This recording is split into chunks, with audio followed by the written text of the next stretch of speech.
You get stale. Popcorn? Popcorn. Popcorn. Popcorn? You forget about things like stale. Popcorn. Popcorn, stale popcorn. Popcorn.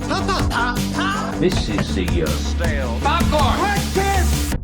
Hello and welcome to the Stale Popcorn Podcast. I'm your host, Steven, and with me, as always, is my co-host, Chris America Pageant. How you doing, my friend?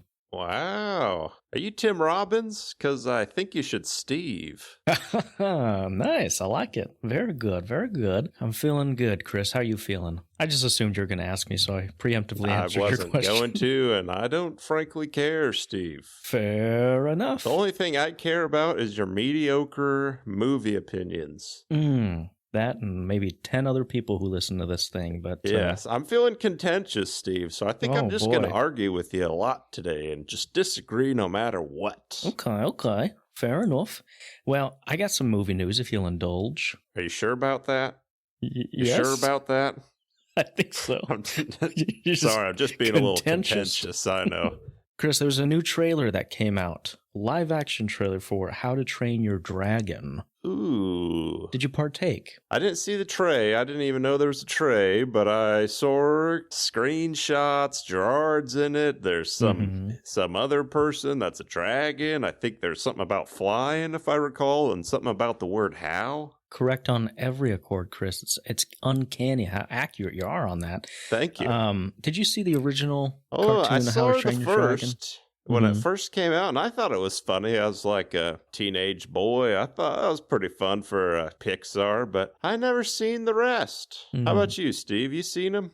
I never seen any of them. Not a one. I've seen parts here and there, but I've never gotten attached to it. I think it's one of those, if you've seen it as a kid, you really have that nostalgia, but as an adult, and maybe listeners let us know. I feel like it transcends age. In that adults might like it too. But this one, it's very strange to me because it's kind of what I understand. It's almost like a one-for-one remake. There's a lot of replications of the same shots. I wonder how necessary it is to have just watch live action. Dragonheart, man. It's the same bloody movie, right? Is that Kevin Costner? No, that's Dennis Quaid, ain't Dennis, yeah.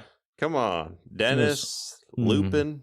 You know, my favorite quote from that movie when Professor Lupin, he's like, how unmotherly of you. That's a good one. Are you going to watch this live action How to Train Your Dragon? I mean, probably.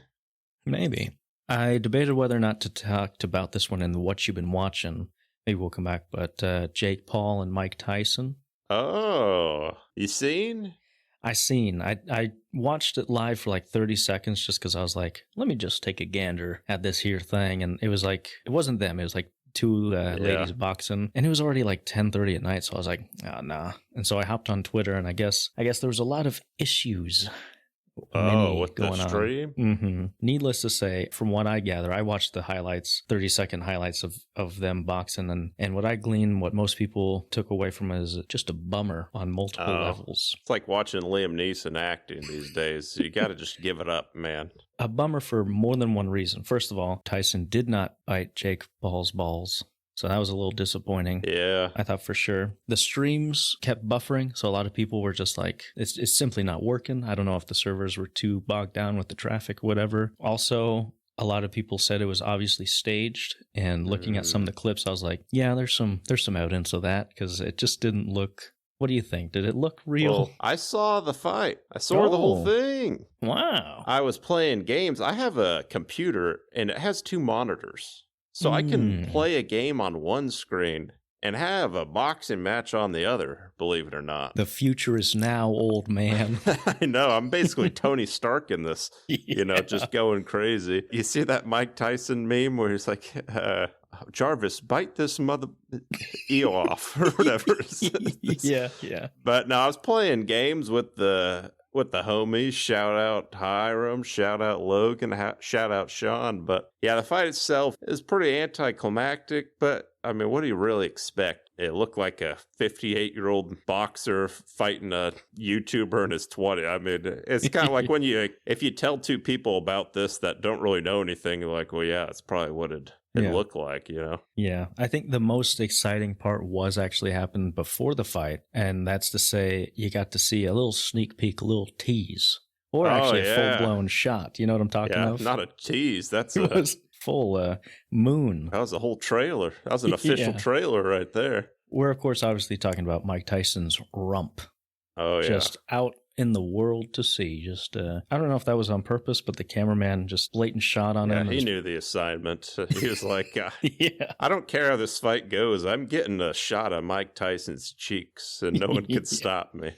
Yes. Anyway, what news you got, Chris? Friend of the show, Zack Snyder, set to direct an action thriller set inside the Los Angeles Police Department for Netflix. The film is described as Zack Snyder's first truly grounded film. What did he do that ambulance movie with Jake Gyllenhaal? No, that was Michael Bay, I'm pretty sure. Oh, sorry. Yeah. Let me cover up my ignorance of showing. Yeah, don't ever confuse Michael Bay and Zack. That's like, I mean, they're both greats. That's like Picasso and Van Gogh here, but any 13-year-old boy's favorite director, I can get him confused, sorry. But what do you say, Zack Snyder on a grounded movie about LA, the police department? LAPD. I'm sure sorry, I got my Jake Gyllenhaal's mixed up because Jake was in another movie, something about LAPD. Do you remember that one with him and Michael Pena? End of Watch. Yeah. Are you excited to see more Zack and grounded level I LAPD? can't imagine, like, what does grounded mean? Just like a normal movie? No religious symbolism. No superheroes, no wild out there kind of space sci-fi type deal. I didn't know that was allowed in movies these days. Yeah. I'm trying to imagine like a normal Zack Snyder movie. I can't do it, but I'll watch it nonetheless. I mean, what would you say? Has he ever had a grounded film before? I don't think he has. It's always like sci-fi or fantasy or some kind of off-the-wall crazy chicks in an asylum. Yeah, I guess Watchmen might be his most grounded one insofar as it takes place in a city, but yeah, they're all over the place. Red One opens with $34 million domestically. Do you know what the budget for this flick was? Probably $200, no? $250. Oh, goodness gracious. Yeah. My wife saw it yesterday, and she came home and she was just like, "What was that?" Basically. All that we said, she was like, "Why? Who did this? Like, why are they doing this? Is The Rock okay? You know, what's going on with Evans?" But not a lot of fans of the film. Jude Law has revealed a new script for Sherlock Holmes 3 now exists. Quote, "There's a great will to make it, and a great will amongst us all to get it right to do it." Oh, geez, when was the last Sherlock Holmes movie? We're talking like 2011 here. Kind of lost the train. The ship has passed there, Jude. I don't think anyone really... This is in my queue of movies I search every few months where I'm like, hey, are they... They're finally going to do it? This one, I Am Legend 2, I'm talking iRobot 2. It seems kind of weird to wait 10 years or so, or 13 years, however long. But I like the first two. Yeah, I might go back. I don't remember. I remember slow motion fight scenes with Robert Downey Jr. Oh, yeah. And then he falls off a cliff into some water, but he's not dead. That's the second one, yes. He grabs some sort of breathing apparatus, I think, out of kelp. Yes, that's exactly what happened. I assume we're talking on the south coast of Africa, you know. Listeners, comment below if you know that reference. Yeah, we tasted lion. Lion tastes good. Oh, yeah, I'm excited we'll see how that goes, but I enjoyed those. Remember last week we talked about Denzel full-on kissing a man on the mouth in Gladiator? Yes.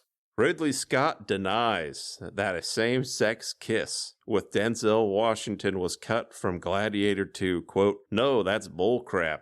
They acted the moment it didn't happen." So a couple things. So he's saying it didn't happen, but then he's like, they acted. So it seems like Denzel did what we thought. He just, pulled a Michael Scott Office episode, kissed Oscar here. Mm-hmm. But then he's also says it didn't happen. So I'm like, what is it? Which one is it? Find out in a few minutes whether it did or didn't happen in the movie. Ooh, we'll see. Yeah, we'll see. Paul Mescal was asked how wild it was to meet King Charles at the Gladiator II premiere. Quote, "I'm Irish, so it's not on the list of priorities." Ouch. Yeah.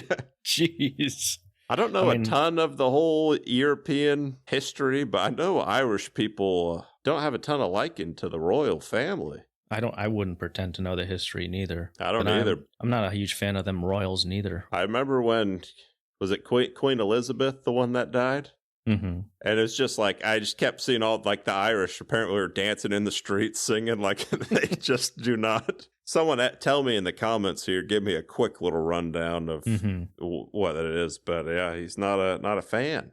Alan Tudyk has been cast as the voice of Clayface in James Gunn's DCU. Oh boy. Did he voice in like a cartoon or anything? I thought I saw that. Tudyk?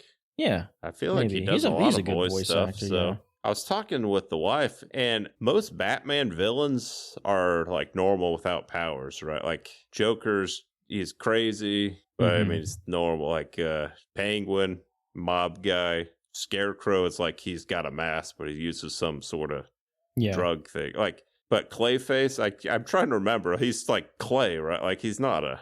Yeah, he is a clay man, born from clay, molded from clay, if you will. Okay. I'm trying to remember from Batman the Animated Series, because that's I remember him being like, he seemed like not a human, and like out of all the villains, he's the only one that seems not like a Batman villain. I guess Killer Croc, is he a Batman villain? Yeah, sometimes. Is he just like a alligator man, or is he just some guy from Florida, or what's? Yeah, his name's Trent, but he goes by Killer Croc. Killer Croc. So, I don't know. Sorry. I thought you were the Batman expert here. I was just. Listen, ask me 10 years ago, and I would have been like, boom, boom, boom. But I had to replace that information with other information. Yeah, all right, fair enough. Moana 2, Gladiator II, and Wicked are expected to make the biggest Thanksgiving weekend in box office history with around $300 million. Moana's coming out next week? Is that right? I guess so. I mean, Thanksgiving's next week, so I'm just doing some sort of deductive reasoning here. It should be. A lot of options. Are you watching all three of these? Ooh, definitely watching Gladiator 2. Are you watching two of these, Steve? Oh, maybe if there's demand for Wicked. Are you watching one of these? Maybe. Yes, maybe just one. I don't know. You're not going to watch Moana? I don't know. Maybe. Maybe I'll watch it with some pirates. I don't know if it's worth going to the theaters for. It's time for none other than Glenn's Corner, where I'm sitting in the corner looking at nothing but a picture of Glenn. Glen Powell on the years that he wasn't in demand as an actor when he was younger. Quote, you sorta have to lie to yourself, at least a little bit, and act like this is that chapter of that story where things just aren't going right. You know, I'm proud of Glenn. He's willing to admit it. We all lie to ourselves. We look at ourselves in the mirror and tell ourselves the lies that we have. And hats off to Glenn, you know. Good on you, buddy, for being honest with us. This is truly a motivational story. Can you imagine being a director or casting that didn't choose Glen Powell? I would end my life right now if I was one of them. I would, like, what is living? That's the new Michael Jordan high school basketball coach that didn't let him play varsity as a freshman. Like, what are you doing here? That's missing out on buying Bitcoin in 2002. Oh, yeah. You hear about that guy who bought Bitcoin for like 2 pizzas, or he sold Bitcoin for 2 pizzas? Really? How long ago was this? This was like in 2008. He sold, I want to say like 100 Bitcoin for 2 pizzas. He's like, all right, he just stole that guy's pizzas. Yeah, sucks to be that guy. Sucks to be the casting directors who didn't choose Glenn too. Screw you guys. I don't know what's worse, yeah. That's all I got, Steve, but I got a question. Ooh, you do? Did you watch anything else besides your Tyson and Paul of Jake fight? Chris, I did, indubitably. Ooh, yes. I had seen some buzz around this TV show. My friend told me about it. Have you ever heard of the show called Silo? Apple TV? Apple TV, correct. Is it about like a silo? There's corn or something? There's a wheat field? Am I onto something? Okay. You're right about one thing. It's about a silo, but... Well, I guess there's wheat. I don't know. It's based on some book series, as I understand, and it's got hit names. You got Rebecca Ferguson. You got bloody Tim Robbins. You got Tim Rashida Robbins. Jones. Tim Robbins? No, is it? No, you're thinking of Tim Robinson. Oh, there's a difference. Tim Robbins, like the Shawshank Redemption. Is that him? Oh, I'm getting all my Robins. Yeah, I think you're on. It's really good. I liked it quite a bit. It starts off. I did finish. I finished it last night because season 2, episode 1 just came out a couple of days ago. So my wife and I, it's one of those rare ones, like I think you were talking about a couple of weeks ago with From, where both the wife and I are interested in it. So it's like a good little bonding exercise, if you will. Bond in the silo. I hear you. To keep it short and brief, I guess, if you haven't seen it, do so. Ooh, good. It's pretty good. I like it a lot. It's got mystery. It's a thriller. You got intrigue, romance. Oh, my. Murder. Oh. Yes, twists and turns. It's pretty interesting. It does play out like a book kind of series because you have a preconceived notion of the characters you will follow, and it changes. Not to say it's bad. It's just not what I expected. The only other con I would say is like some of it does drag just a hair and a pair. But it's also a trade-off because it does build the world out a little bit. Like you're really knowledgeable of the inner workings of the silo towards the end of it. Okay, so besides dragging hair on my pair, nothing else too bad here, Steve? Or? Nothing else too bad. Yeah, I quite liked it, and we were really jazzed. We were jonesing for more towards the end. So if you liked it, listeners, if you seen it, let us know what you think of it. I think it's only like 10 episodes, so not too much. But yeah, each episode's, I think, about an hour or so. Pretty good. I recommend it. What about you, boy? Well, I started a show, Arcane. Yes. This new season came out, and I figured we'd give it a watch. So I think I'm 4 episodes in, but I've enjoyed it. I like the animation. It's a gripping premise here, so we'll see how that goes. But so far, so good. And we watched a flick, As Good as It Gets. Jack Nicholson. Is it as the title would...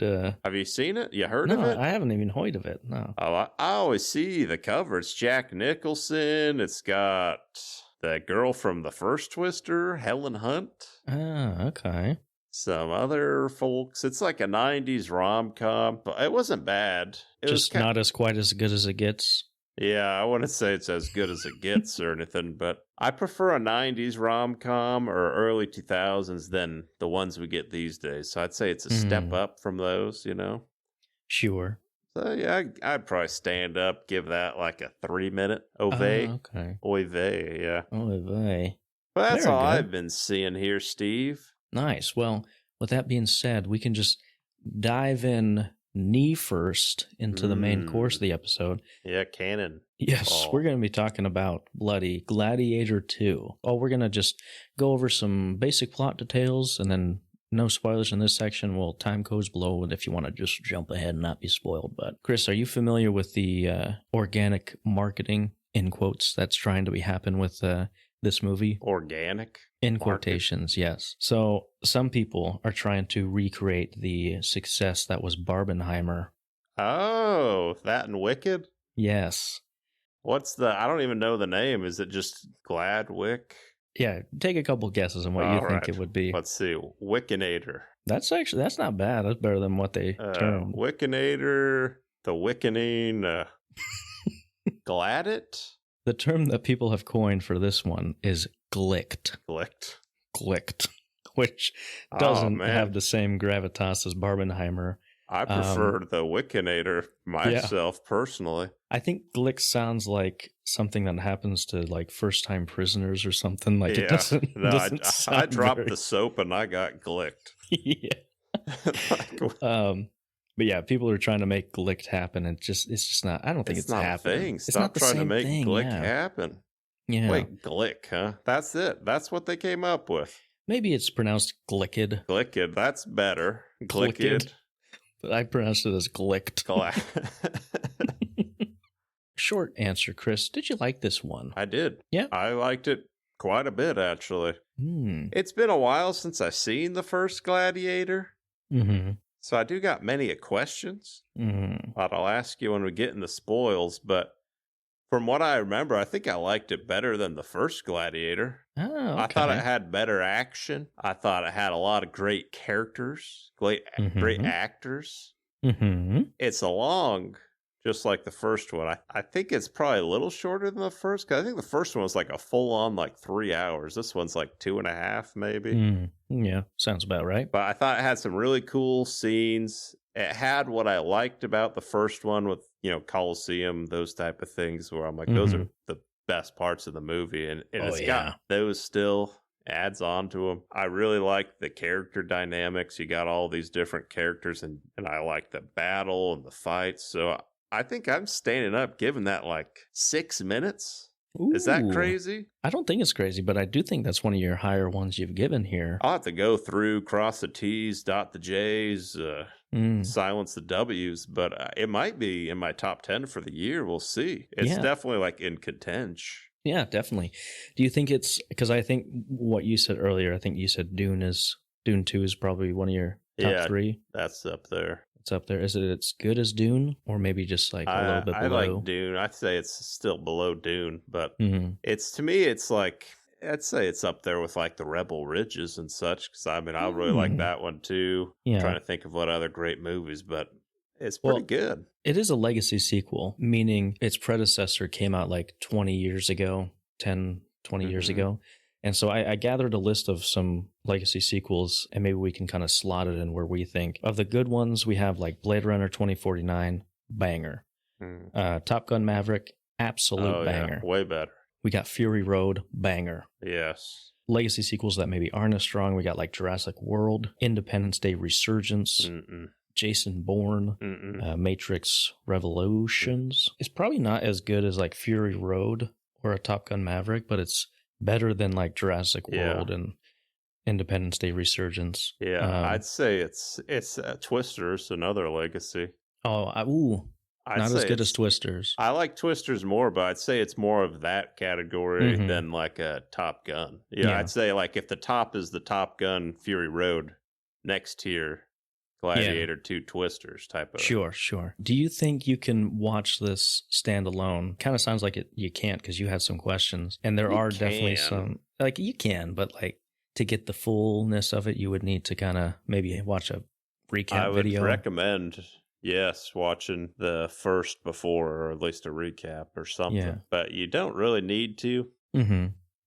It's maybe it's like a Top Gun type thing where I'm like, you don't really need the first one, but a lot of it makes a lot more sense, because in that one, it's like, oh, why is this guy mad at him? Oh, you're like, but you figured out in the movie, it still tells you, but it would be better to watch the first, Definitely. I think I'd quite like it a lot too. And I'd probably stand up for maybe about 5 or 6 minutes. Wow. Definitely. I'm supposed to disagree with you, man, and you're just agreeing with me? Hey, listen. I liked it. I had a lot of fun. I don't know if it's probably in my top 5, maybe top 10 of 2024. But yeah. Wait, how does that make sense? Top 5, maybe top 10? So yeah, I said it backwards. You know what I mean? Give me a break. All Give me a break. I'm sorry. Would you recommend this to people to go out and spend their hard-earned cash? I think it's a good theater watch. If you like the first one, you're definitely gonna like this. Like, I don't know, like if you like Gladiator, it's pretty very similar to the first one. Unless you're a real cheesewad and just want to look for trouble, Yeah. Because there are some discrepancies. You're like, oh, how come this is light up perfectly with the Lord? I'm like, give me a break. Just watch it, have some fun, It's definitely one that is going to be better in a theater. Like, you don't need it to be in a theater, but it's kind of similar to like a Twisters, where I'm like, this is an enjoyable film, but like when you're in there with the surround sound, it's got the loud noises, you got the battles, it's good. It's entertaining. Are you not entertained? Exactly. Well, Chris, should we dive in some spoilies here? Yes. So, fun fact about this movie, I've been holding on to this secret for months. Ooh. I actually saw this movie about 4 or 5 months ago. Oh. A super advanced screening. Are you allowed to share this? I'm allowed to share it now that the movie is out. So, but I have not seen it since. And so what I thought I'd do, yesterday I took some time to just jot down some basic plot notes from the dome. No supplemental material needed. And I'm just going to kind of like round them off, and you can tell me how accurate or inaccurate I am on this stuff, okay? Sure. Starts off with Paul Mescal, is his name? Mescal? Polly Boy. He's Irishman. The Irishman, si, senor. He's living down in Africa like Toto. Yes. He's got a wife. He's living a good life, but unfortunately the plot has to happen, so... Yes. Pedro and his Pascals be coming. They're encroaching upon Gladiator Jr.'s home. Mm-hmm. Battles ensue. Paul's wife gets Boromired. That's to say she gets shot in the torso with an arrow. After that, today's lesson is slavery.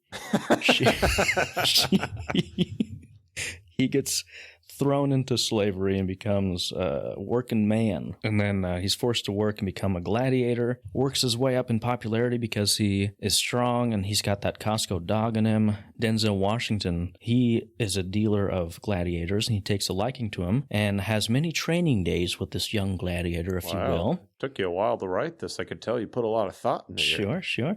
I'm not even halfway done here. Here we go. Oh, wow. So Gladiator Jr. wants to burn down the whole system, but settles for a grudge against Pedro and his Pascals. Gladiator Jr. then fights Rafiki from the Lion King. He does a 360 gainer off a rhino. They flooded the Colosseum and got freaking ships. They got freaking sharks in this Colosseum. Connie Neilson's back from the first one, and her and Pedro Pascal, they be loving on one another, and they come up with a plot to overthrow the two emperors. There's two this time, surely products of incest, and one is Eddie Munster from Stranger Things. The other one is his brother who's friends with the little monkey. They get the plot to overthrow the emperors goes as well as 2017's The Mummy featuring actual madman Tom Cruise.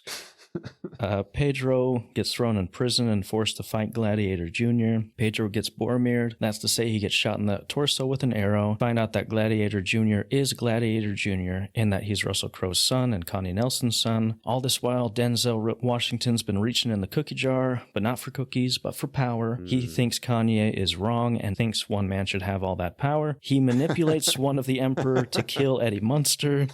Denzel takes the place of the emperor's right-hand man, so basically becomes the interim emperor. And since Connie Nelson conspired to overthrow Rome, she's dragged out into the Colosseum and gets Boromired.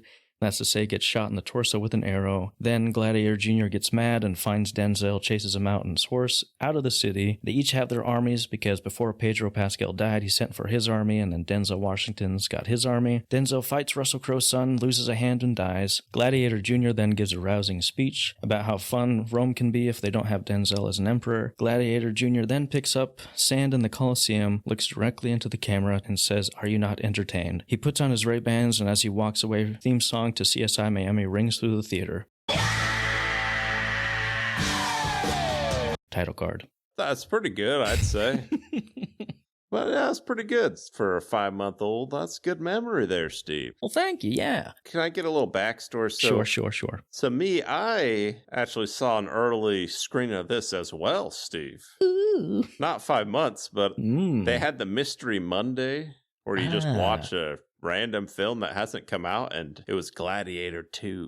And I was planning on either watching the first one or a recap before, because I'm like, I vaguely remember this, but I don't really remember. But in the first Gladiator, similar plot, right? Maximus, he's Pedro Pascal, basically. He's like a commander. Yeah. And then the king... the emperor is gonna die, and he's like, instead of sending it to my incestuous boy Joaquin, I want you to have it, Max. And then Joaquin finds about it, kills the emperor, and then it kills Max's family. And then that's how Max ends up in the fighting pits, and then they do all this thing, and then he basically overthrows Joaquin at the end, and they fight, and he kills him. Joaquin's sister, who is Connie Neilson. Yeah. She has an 8-year-old boy. That's the kid from Unbreakable. I won't hesitate. Yeah. That's a throwback, yeah. But that's her kid. And then we later find out that that's Max's boy. Son, yes. Did they say that in the first Gladiator, or we find that out in Gladiator 2? I don't remember, too, because I was watching that and I was like, is this Maximus' son? Is this Russell Crowe's son? And then they straight up tell us that, oh, yeah, it's his. So I can't remember. Is that, listeners with more knowledge than us, is that explicitly said in the first one that Connie Nelson and Russell got it on in the pits, or was that just retcon? Because how long is the first one take place? Because he has like a wife and kid that get killed. Is he in the pits for because the kid's like an 8-year-old. Was he in the pits for 10 years fighting? Maybe. I don't know. Or was it they had a little affair beforehand and then he got married and had a kid. It's weird because I like to think that he didn't have an affair, family man and all that. Well, I mean, I don't remember how old his kid is. Maybe it was before he got married. It was his ex, if you will. But it doesn't seem like in the movie, from what I remember, he doesn't know it's his son until maybe he dies or something, because he dies at the end. And I remember him saying something like, "Oh, protect the boy," and then I don't know. It's been so long, I don't know. Let us know, listeners, please. what the and answer that one is. ends, and it's basically like, all right, kill the emperor. Now we're gonna. Because I think they want to give the power to the Senate. Pull a Phantom Menace, if you will. I am the Senate. And then this one, it just starts off like, well, that didn't really work. We're back to Emperors. Are the twins? Are they like Joaquin had sex with Tom Cruise from Interview with the Vampire? What's going on here? I don't remember. I don't know if he didn't have any offspring. Who are the twins? Maybe okay. I don't know. Maybe they said, but like it's very hard for me to keep up with all the names too, because it's all like Maximus, Caradius, Lucius. Yeah. It's like someone with a less smooth brain than me probably can keep a track of all the names. But I was like, who's that again? I just know that's Pedro, that's Paul. Those are like my question. I'm like, am I supposed to know who these twins? Like, I will say a con I have is it's like the first movie is basically the same plot as this, and it ends, and then it's just like, all right, next movie. All that was for nothing, apparently, because 16 years later, we've got two Joaquin Phoenix-looking people here, and it's the same type of thing. And, oh, hey, what do you know? We're going to open up the Coliseums again. And yeah, I could see how, I don't know how necessary this movie actually was in general, because Gladiator 1, one of the best, action movies of all time, I'd say. Very, definitely very good. Famous.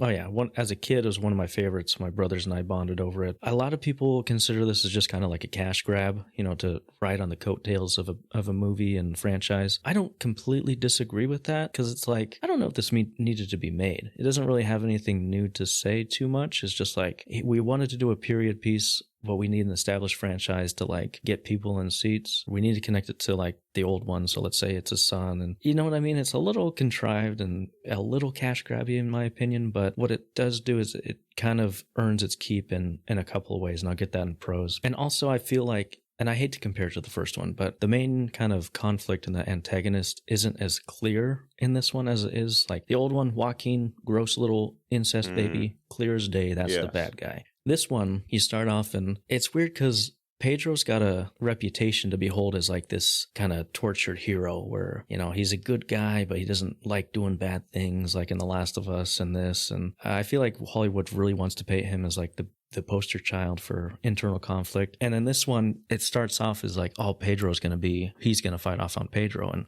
And then he kind of gets pardoned through the movie where you're like, oh, he's a sympathetic character. He doesn't like doing all this stuff. He just has to do it in the name of Rome. And so you're like, okay, he's not that bad. And then maybe halfway through the movie is kind of like almost a twist villain where Denzel's like, it was all my plan, you see. Yeah. It was all according to my plan.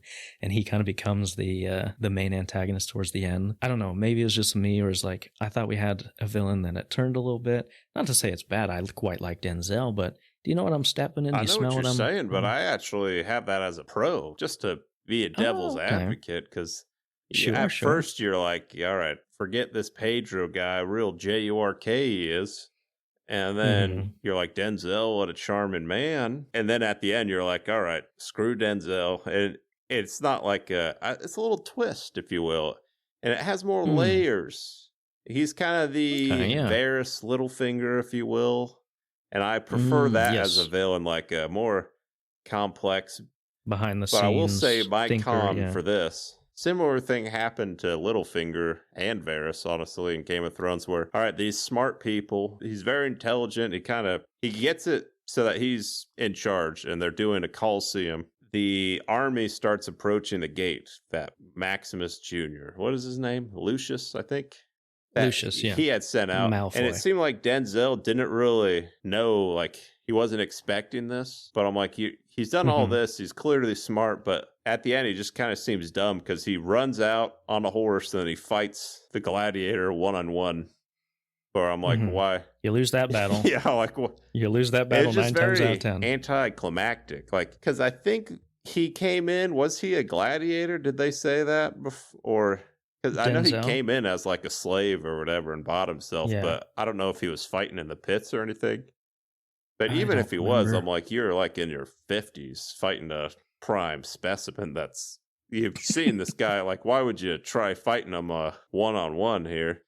It just kind of wrapped up faster. I would have liked to see a nice big battle, nice 50 million budget battle at the end. That's what I was hoping for. But instead, it was just like, we could do that, or we could just let a 50-year-old Denzel fight the gladiator. Hey, maybe Denzel will win. Who knows? And then we're just going to end it right there. You know, like, I get the movie's long and you don't really need to drag it out, but I say cut a little in the middle, add more of an epic ending at the end. Yeah, because they're throwing out all historical accuracies anyway. So it's like... Well, and Connie Neilson, the mom, Pedro Pascal, they find out about the plan, and they're both in jail. Pedro's going to do a trial by combat against Paul Mescal, and the mom is like in jail, but they still just like let her visit her son. Oh, yeah. Like, she's just like goes down there. Hey, like, I thought she had like broken out basically and escaped. Nope, she's still like goes back up, talks to so-and-so, and she's handcuffed. And the thing is, I'm like, if Denzel is like, why would you let... If you're smart, why would you let the mother go down there? Because basically what she does, she goes down there, gives Maximus's ring, and it's like tells, oh, hey, we were trying to get 5,000 soldiers to march here. Well, you want to help me out? Where I'm like, if you know this person's scheming, why would you just, like, it just seemed like he was like, yeah, whatever, walk around. Like, that doesn't make sense. I was hoping you caught on something here that would make it logical, or... I don't know. Maybe it's just Denzel being Denzel. He's like, it's, just let her roam around because she can't do nothing anyway, or I don't know. Another con is there's a part where I swear he was going to say, my gladiator. Yeah, I know it's been 5 months for you, but it's after the first fight or whatever, Mescal and the rings, and he walks in and he goes, my champion. I was like, come on, I thought he had it. We'll look forward to the YouTube edits 3 months down the line. Yeah. We can move into some pros, and the main one I had is it does have some quite compelling action. I liked it. I liked it quite a lot. A lot of people are saying it jumped the shark in terms of outrageousness when they kind of flooded the Coliseum and literally had sharks. So I thought that was great. I was in it, man. I was like, yeah, let's get some sharks all up into this business. Just shark or something. They also had some good fights, the rhino fight and the jungle monkeys. Fights. Yeah. But I don't know if anything really is as iconic as like the first one with the tigers or with the Russell versus Joaquin. It had a lot of emotional stakes to it. But yeah, still fun action. I feel like some of the CG was a little wonky. Maybe that's because I saw an advanced screening. Yeah, what was your... The baboon, the monkey, looked a little weird. Then I don't know if there's anything compared to now, but it just looked the little video game cutscene. Didn't take me out. Yeah, I think the opening scene, it gets you hooked pretty quick because it starts off and it's Mescal and he's got his wife and kiss, romantic, and then you just hear like these, I think, drums or some horn or something, and you're like, oh no, and then you see hundreds of Rome ships coming and they're like sound the alarm, like they're gonna get attacked. And then it just like the stakes get so high because you're just like, I know she's going to die. And because a lot of war movies, you're like, all right, this is fun, but it doesn't really seem as like realistic, like emotional, like you would if you're going to battle. But versus this one, you're like, you could kind of see people like trying to psych themselves up. But I'm like, but they kind of, know most likely they're going to die. I thought it was really good and a nice start you off with some action here. I like the boat scene. I know it was a little silly, but I was like, this is cool. This is television. This is cinema. I also quite like Paul Mescal. Oh, sorry if I mispronounced the name, but he's really good as kind of like this stoic, kind of burdened man with grief and pain on the inside. And he's got that like kind of Roman just look about him. Like he looks like a chiseled statue just come to life. He also just does a really good job of kind of playing a commanding lead. I'm really looking forward to seeing more out of him. I liked the characters. Like, I guess we kind of hit it on the head. This was more of your con, but my pros. All right, we talked about Mescal. Great character. Pedro. you got this, you can really see what he's going through. All right, he's leading these, but he's sick of it, and he's like, he's actually a good guy. And then you got Denzel, just, he wants the power, doesn't want to give up the throne here. I just thought it was very intriguing, and I thought they did great acting. I think Denzel was my favorite character. He kills it whatever he does, and I think maybe, you maybe convinced me a little bit, because I think I was just bitter to see Denzel be a bad guy and get his arm chopped off. Now that you kind of mentioned it a little bit, I was like, it makes sense for him to kind of go from the bottom and work his way all the way up and do whatever it takes. But yeah, he really was, I think, my favorite character. He had some great lines in there, and just really gravitating every time he's on screen. He's always the main focus, And what do you think the mouth-to-mouth kiss scene with him when he bet and won the guy's house? Is that what you're guessing? I think I saw that in the advanced screening. What, the mouth-to-mouth? Yeah, now that you mention it, oh my gosh. For some reason, I can picture him going into that guy's house. They both got white on, and in my mind, the gross guy that he has the house from, he just came back from bed and a woman or something, right? I don't remember that. Maybe this is just you daydreaming, Steve. Maybe it is me daydreaming. Just wishful thinking out of your part here. Okay, so here's what I found from... Okay, so maybe it's not correct. Maybe I'll go back on this. It really is much to do about nothing, says Washington. They're making more of it than it was. I kissed him on his hands, I gave him a peck, and then I killed him. Did not kill him. So yeah, maybe it's not the same guy. Okay. Does he kiss one of the twins? That would have been funny. Because the first one, the other guy stabs him. I did like that. The lesser brother. The lesser brother, he goes full Noah from the village on him with a knife and slices it. And his name's Lucius too.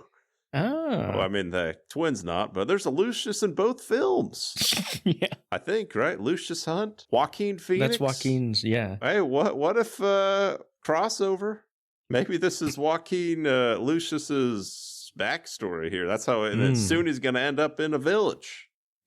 Wouldn't that be a twist of fate? It's going to be a Evil Dead Army of Darkness situation where he gets time traveled and ends up 1,000 years in the future here. Anyway. Yeah, that's all I got here, Steve. That's all I got, too. It's a good movie. If you got time this weekend and you're debating whether or not to watch Wicked or Gladiator or Moana, I haven't seen the other two, but I'd probably say Gladiator's for you. Yeah. If you like a nice action, if you like the first one, go check it out. Yes. Well, Chris, thank you for joining me, and listeners, thanks for joining us on this adventure of Gladiator 2. If you're listening this far, tell your wife you love her. Check us out on Farmers Only. Yeah, in that order. Yeah. Yeah. Tell your wife you love her, and then immediately go to Farmers Only. And then leave the browser open and just see what her reaction. What is going on? Why are you? You're not a farmer. Why are you this? I love you, honey, but I got to do this. Follow us, subscribe to our YouTube channel. We're almost at 1,000. Help us out. Help a brother out. That's all I got. I think next week, are we talking Wicked? Oh, don't. I mean, if they want it, sure. I'll do a poll. See if do a poll. I don't know what else is coming out. Well, Moana's next week. We'll see. All right. Well, thanks for listening. Have a good week. Popcorn. Bye. Forget about things like stale. Popcorn. Popcorn. Stale popcorn. Popcorn. Pop. This is the Stale popcorn. Breakfast. Popcorn. 2 days past 18, he was waiting for the bus in his army green, sat down in a booth. The cafe there gave his order to a girl with a bow in her hair. He's a little shy, so she gave him a smile, and he said, would you mind sitting down for a while and talking to me? Feeling a little low. She said, I'm off in an hour, and I know where we can go. So they went down and they sat on the pier. Said, I bet you got a boyfriend, but I don't care. I got no one to send a letter to. Would you mind if I sent one back here to you? I cried but never gonna hold the hand of another guy. Too young for him, they told her, waiting for the love of a traveling soldier. Our love will never end, waiting for the soldier to come back again, never more to be alone when the letter said, soldier's coming home.